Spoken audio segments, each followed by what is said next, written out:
ውድ የፈታ ቤተሰቦች የከበረ ሰላምታችን በያላችሁበት ይድረሳችሁ። ዕለተ ሐሙስ የምሽት መረጃን ነው ብለናል። እንደተለመደው መረጃውን በቅድሚያ በማስተዋወቅ እንጀምር። የፋኖ ኃይሎችን በአውሮፓና በሌሎች ሀገራት ለማደራደር እንቅስቃሴዎች የተጀመሩ መሆኑ ታውቋል። በዚሁ ዙሪያም በዛሬው ዕለት አዲስ መረጃ ተሰምቷል። ጥንቅራችን ላይ ያደረሳቸው ከያዛቸው ዕለታዊ መረጃዎች መካከል አንዱ ነው። የትግራይ ፖለቲካ አሁንም አወዛጋቢነቱ እንደቀጠለ ነው። የአቶ ጌታቸውንና ጄኔራል ጻድቃንን ከትግራይ መውጣት ተከትሎ ህወሓት ሁሉንም ነገር ጠቅልሎ በእጁ ለማስገባት እየተጣጣረ ነው። በክልሉ የሚንቀሳቀሱ ተቃዋሚ ፓርቲዎች ደግሞ የድሮ ዘመን አይደለም የምን ጥቅለላ በማለት ህወሓትን አጥብቀው እየሞገቱ ነው። መፋጠጡ ቀጥሏል።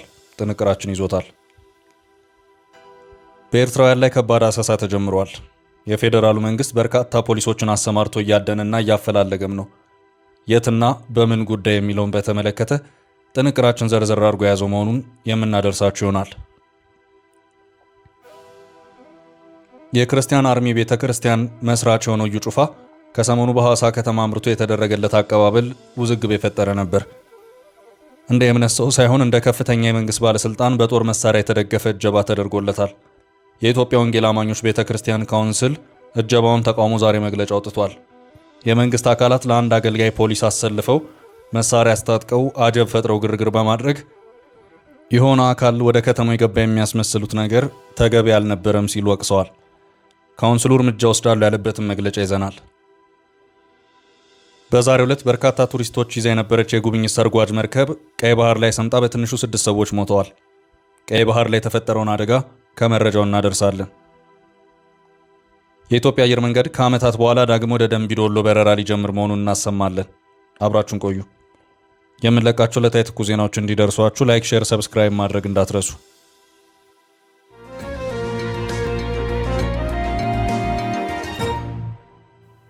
የፋኖ የአውሮፓ ድርድር ግብዣ። መንግስትና የፋኖ ኃይሎችን ለማደራደር እየተደረገ ያለው ጥረት አሁንም ድረስ የቀጠለ መሆኑ ታውቋል። በዚሁ ዙሪያ ኃላፊነቱን የወሰደው አካልም የፋኖ ኃይሎች በየትኛውም የአውሮፓ ሀገር ይሁን ሌላ በመረጡት ሀገር ድርድር ለማድረግ እስከፈቀዱ ድረስ ተደራዳሪዎቹ ዋስትና እንዲያገኙ በማድረጉ ረገድ ኃላፊነቱን ለመውሰድ ዝግጁ ነኝ ሲል አስታውቋል። ይህን ያለው የአማራ ክልል የሰላም ካውንስል ነው። ካውንስሉ የፋኖ ታጣቂዎችና መንግስትን ለማደራደር ሰኔ 16 ቀን 2016 ዓ.ም የተቋቋመ ተቋም ነው። ተቋሙ በርከት ላሉ ጊዜያት ሁለቱን አካላት ለማደራደር ጫፍ ላይ የደረሰ መሆኑን ሲገልጽ ቢሰማም እስካሁን ባለው ሁኔታ የታየ ውጤት ግን የለም። ካውንስሉ እየደጋገመ በሚሰጣቸው መግለጫዎች በድርድሩ ዙሪያ ከመንግስት ጋርም እንደዚሁም ከታጣቂ ኃይሎቹ ጋርም የተነጋገረ መሆኑንና በሁለቱም ወገኖች በኩል የድርድር ይሁንታ ያገኘ መሆኑን ሲገልጽም የተሰማበት ሁኔታ ታይቷል። አንዳንድ ጊዜ ደግሞ ነገሮች ተስፋ ውጤት ሊመጣ አልቻለም ያለባቸው አጋጣሚዎችም አሉ። ከዶቼ ቬለ አማርኛው ክፍል ቆይታ ያደረጉት የምክር ቤቱ ሰብሳቢ አቶ ያየህራድ በለጠ በዚሁ ዙሪያ አሁን ነገሮች ደርሰዋል ያሉባቸውን ሁኔታዎች በተመለከተ ማብራሪያ ሰጥተዋል። ድርድርን በተመለከተ በመንግስት በኩል በፌዴራሉም ሆነ በክልሉ ባለስልጣናት ለድርድር ዝግጁ ነን የሚለው ጉዳይ ተደጋግሞ ይሰማል። 2 ዓመታትን ሊደፍን ጥቂት ወራት በቀሩት በዚሁ ግጭት በፋኖ ኃይሎች በኩል አንድም ቀን በኦፊሴል የተሰማ የንደራደር ጥያቄ ወይም ምላሽ የለም። አቶ ያየህራድ በዚሁ የዶቼ ቬለ ማብራሪያቸው ድርድርን በተመለከተ ከፋኖ ታጣቂዎች ጋር ተነጋግረን መግባባት ላይ ደርሰናል። እነሱ በፈለጉት ሀገር ድርድሩን ማድረግ ይቻላል። ከታጣቂዎቹ ጋር ያደረግነውን ውይይት በተመለከተ ምላሹን የምንጠብቀው ከፋኖ አመራሮች ነው ብለዋል። ውይይቱ ከፋኖ ታጣቂዎች እንጂ ከአመራሮቹ ጋር ያልተደረገ መሆኑን የተናገሩት የውይይቱ መልስም ይጠበቃል የተባለው ከአመራሮቹ ነው። አቶ ያየህራድ በዚሁ ማብራሪያቸውም ታጣቂዎቹ ከመንግስት ጋር ድርድርና ውይይት በፈለጉት ሀገርና በመረጡት አደራዳሪ አማካይነት እንዲያደርጉ መነጋገራቸውንና ከታጣቂ አመራሮች ምላሽ እየጠበቁ እንደሆነ መረጃውን አድርሰውኛል ሲሉም ዶቼ ቬለ በዚሁ ዘገባው አስታውቋል። ድርድሩን በሌሎች ሀገራት ለማድረግም የተፈለገው አለመተማመንን ለማስወገድ ነው ሲሉም ኃላፊው አክለው ተናግረዋል። በዚሁ ማብራሪያቸውም አለመተማመንን ለማስወገድ ሲባልም ታጣቂዎች በሚመርጧቸው አደራዳሪዎች በሚፈልጉት የአውሮፓም ሆነ በሌሎች ሀገሮች አማካይነት ውይይትና ድርድሮች እንዲደረጉ ሀገራቱ ዋስትና እንዲሰጡ የሰላም ምክር ቤቱ ኃላፊነቱን ይወስዳል ሲሉም መረጃውን እንዳቀበሉት ዶቼ ቬለ አክሏል። ሁለቱን አካላት በማደራደሩ በኩል ሀገራዊ ምክክር ኮሚሽኑም ጥረቶች እያደረግኩ ነው ሲል ቢቆይም እስካሁን ባለው ሁኔታ ይህ ነው ሊባል የሚችል በተጨባጭ መሬት ላይ የታየ ውጤት ግን አልተሰማም።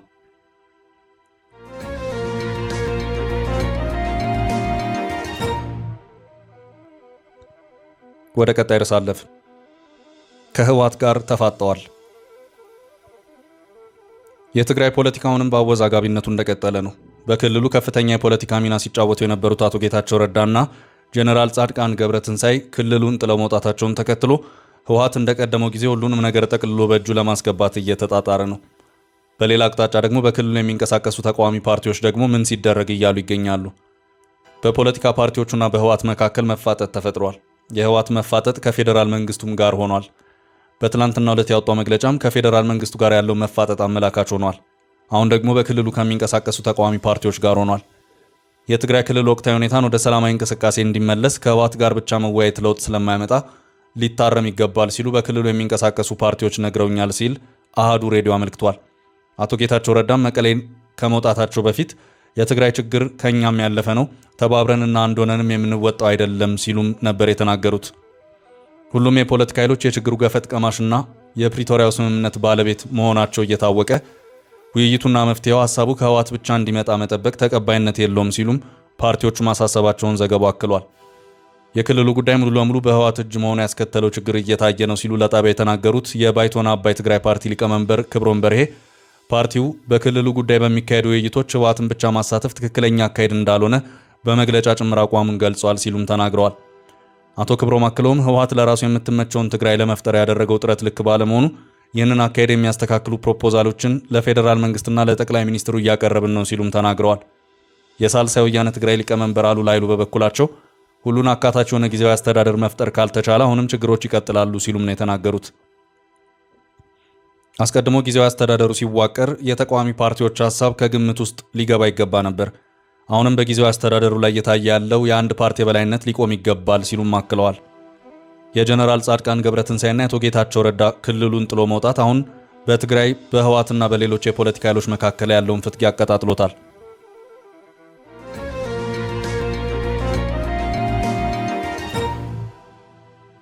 በቀጣይ መረጃ ኤርትራውያን በፖሊስ እየታደኑ ነው። ኤርትራውያን በፖሊስ እየታደኑ ነው። ይህ የሆነው በሁለት የአውሮፓ ሀገራት ነው። በጀርመንና ዴንማርክ በሚገኙ ኤርትራውያን ላይ ጥብቅ የፖሊስ ክትትልና አሰሳ እየተደረገ መሆኑን ትላንትና ዛሬ እየወጡ ያሉ ዘገባዎች እያመለከቱ ይገኛሉ። ጀርመን በጥብቅ እፈልጋቸዋለሁ ያለቻቸውን 17 ኤርትራውያንን በቁጥጥር ስር ለማዋል 200 ፖሊሶችን እንዳሰማራች የዶቼ ቬለ ዘገባ አመልክቷል። ፖሊስ አሰሳውን እያደረገ ያለው ብርጌድ ንሓመዱ የተባለውን እንቅስቃሴ ይደግፋሉ ባላቸው ሰዎች ላይ ነው። ከአውሮፓ ከተሞችና በእስራኤል ከዚህ ቀደም በኤርትራውያኑ መካከል በተነሱ ተከታታይነት ያላቸው ረብሻዎች በርካታ ጉዳቶች የደረሱ መሆኑን ዘገባዎች ያመለክታሉ። የደረሱት ጉዳቶች በራሳቸው በኤርትራውያን ላይ እንደዚሁም በየሀገራቱ ፖሊሶች ላይ ጭምር ነው። ብርጌድ ንሓመዱ የሚባሉት በውጭ ሀገራት የተደራጁ የኤርትራ መንግስት ተቃዋሚዎች ናቸው። በኤርትራ መንግስት የሚደገፉ ዲያስፖራዎች በተለያዩ የሰሜን አሜሪካና አውሮፓ ከተሞች እንደዚሁም በእስራኤል ፌስቲቫሎች ሲያዘጋጁ ከባድ ተቃውሞን በመቀስቀስ ይታወቃሉ። በዚህም ጉዳይ ወደ ጸብ አምርቶ ብዙ ጉዳቶችም ሲስተናገዱ ቆይተዋል። ይህም በካናዳ፣ በዴንማርክ፣ ስዊድን፣ ጀርመንና እስራኤል እንዲሁም ሌሎች ሀገራት የታየ ነው። አንዱ ሌላውን የሚያጠቃው በስለትና በድንጋይም ጭምር ነው። በርካታ የንብረት ውድመትም የደረሰባቸው አጋጣሚዎች ተከስተዋል። በእስራኤል በዚሁ ድርጊት ተሳትፈዋል የተባሉ በርካታ ኤርትራውያን በፖሊስ ቁጥጥር ስር ከዋሉ ከራርመዋል። የጠቅላይ ሚኒስትር ቤንያሚን ኔታንያሁ መንግስት እነዚህ ኤርትራውያን ወደ ሀገራቸው መመለስ አለባቸው በማለትም በቅርቡ የወሰነ መሆኑ የሚታወስ ነው። በተለይም ደግሞ መንግስታቸውን ደግፈው በእስራኤል ጸብ የሚፈጥሩ ሰዎች ከመንግስታቸው ጋር የሚዋደዱ ከሆነ ለምን በእስራኤል የፖለቲካ ጥገኝነት መጠየቅ አስፈለጋቸው በሚል ጥያቄዎች ሲነሱ ቆይተዋል። አሁን ደግሞ አሰሳው ወደ ጀርመንና ዴንማርክ ዞሯል። ጀርመን በአማጺነትና በአሸባሪነት የፈረጀችው የመንግስት ተቃዋሚ የሆነውን ብርጌድ ንሓመዱን ነው። ብርጌድ ንሓመዱ የኤርትራ መንግስትን ለመጣል ያለመ ዓለም አቀፍ ትስስር ያለው ኔትወርክ እንደሆነ መቀመጫውን በካርል ሩስክ ያደረገው የጀርመን አቃቤ ሕግ ቢሮ አስታውቋል። ከዚሁ ጋር በተያያዘም ኖርዝ ራሂን፣ ዌስትፌሊያ፣ ባቫሪያና በሌሎች ተጨማሪ 3 የጀርመን የፌዴራል ግዛቶች እነዚሁ የብርጌድ ንሓመዱ አባላትን የማሰስ ኦፕሬሽን የቀጠለ መሆኑን የጀርመን ሚዲያዎች ባሰራጯቸው ዘገባዎች አስታውቀዋል። የፌዴራሉ መንግስት ታስሰው ተይዘው እንዲሰጡት ስማቸው ያስተላለፈው 17 ተጠርጣሪዎችን መሆኑንም ዘገባዎቹ አመላክተዋል። በተጨማሪም የብርጌድ ንሓመዱ እንቅስቃሴ አስግቶኛል ያለችው ዴንማርክም እንደዚሁ በርካታ ፖሊሶችን አሰማርታ ጠርጥሬያቸዋለሁ ያለቻቸውን ኤርትራውያን በተለያዩ የግዛት ክፍሎቿ እያሰሰች መሆኑን የጀርመን አቃቤ ሕግ ቢሮ ነው ዋቢ ያደረገው የዶቼ ቬለ ዘገባ አመልክቷል። በጀርመን በተካሄደው አሰሳ ከ200 በላይ ፖሊስ መኮንኖች ተሳትፈዋል።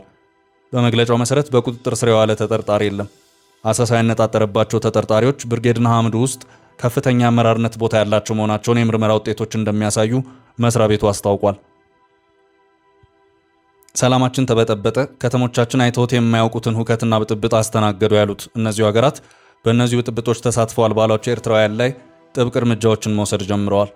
በቅርቡም የእስራኤል ፓርላማ መንግስታቸውን የሚደግፉ የኤርትራ ስደተኞችን ከሀገር ለማባረር ያለመውን ረቂቅ ሕግ የመጀመሪያውን ዙር በሙሉ ድጋፍ ማሳለፉ የሚታወስ ነው። የስዊዘርላንድ የተወካዮች ምክር ቤት የጥገኝነት ጥያቄያቸው ተቀባይነት ያላገኙ ኤርትራውያንን በሶስተኛ ሀገር አድርጎ ወደ አፍሪካ የሚመለሱበትን ፕሮግራም ያጸደቀ መሆኑን የዛሬው የቢቢሲ ዘገባ አመልክቷል። ለንደንን ጨምሮ በተለያዩ ሀገራት በሚነሱ የደጋፊና ተቃዋሚዎች ግጭት የተነሳ የዩናይትድ ኪንግደም ባለስልጣናት ኤርትራውያን የሚያከብሩት ፌስቲቫል እንዲሰረዝ ያደረጉ መሆኑን ያስታወሰው ዘገባው በጀርመን ቡድኑ ከአውሮፓውያን 2022 ጀምሮ ከኤርትራ መንግስት ጋር ግንኙነት ባላቸው ፌስቲቫሎች ላይ በተቀናጁ ሁከቶች ተሳታፊ ነው በሚል እንደተወነጀለም አክሏል።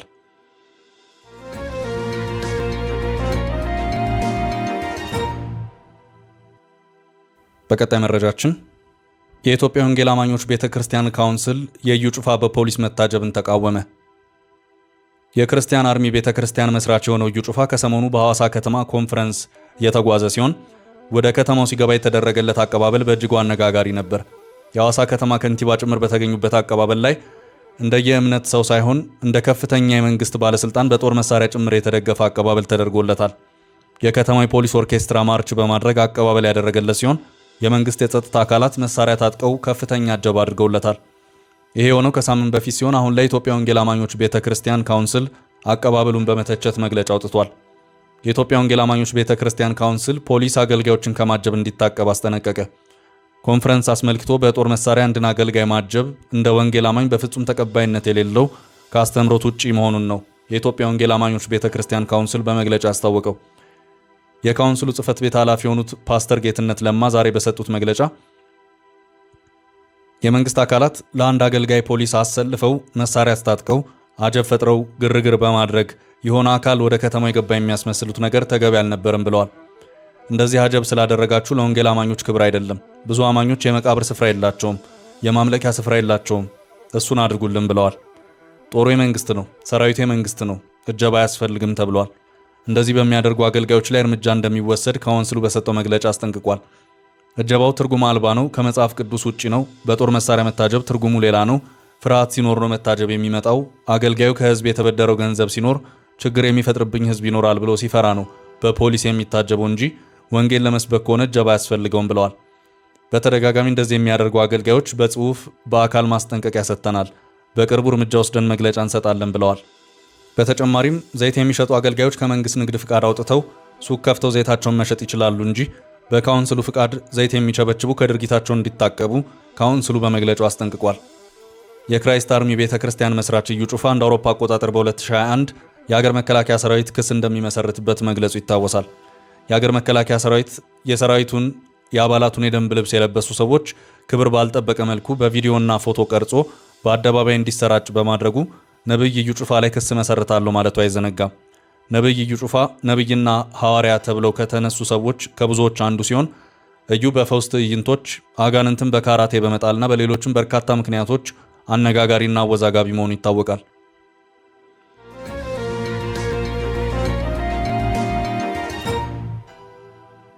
በቀጣይ መረጃ በርካታ ሩሲያውያን ቱሪስቶች ቀይ ባህር ላይ አደጋ ገጠማቸው።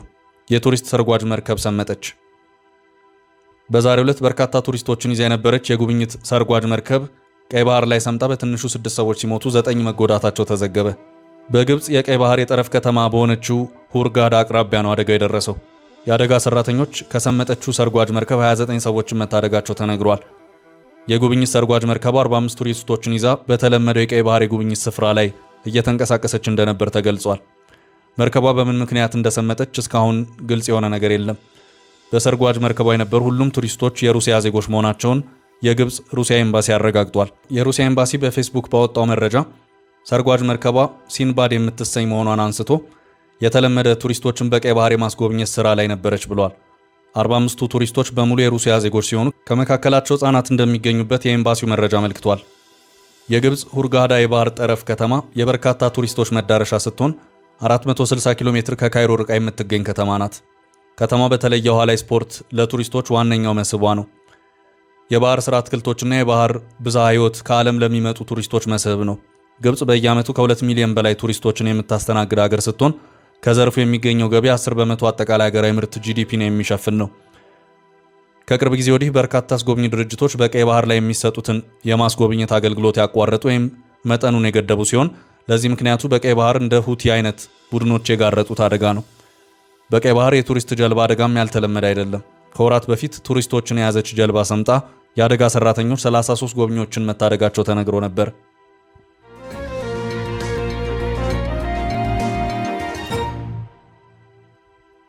ወደ ቀጣይ መረጃ ስናልፍ አየር መንገዱ ወደ ደንቢዶሎ በረራ ሊቀጥል ነው። የኢትዮጵያ አየር መንገድ ከዓመታት በኋላ ዳግም ወደ ደንቢዶሎ በረራ ሊጀምር መሆኑን አስታወቀ። የኢትዮጵያ አየር መንገድ ለዓመታት ተቋርጦ የቆየውን ከአዲስ አበባ ደንቢዶሎ በረራ ከየካቲት 19 2016 ጀምሮ ዳግም ለመጀመር ዝግጅት ማጠናቀቁን ያስታወቀው። በቀጣይ ሳምንት ውስጥ ወደ ደንቢዶሎ የሚጀመረው በረራ በሳምንት 3 ጊዜ የሚደረግ መሆኑን የድርጅቱ አንድ ኃላፊ መግለጻቸውን የቢቢሲ ዘገባ አመልክቷል። ከሰኞ ጀምሮ ትኬት በመሸጥ ላይ መሆኑንም ኃላፊው አቶ ሰለሞን ገልጸዋል።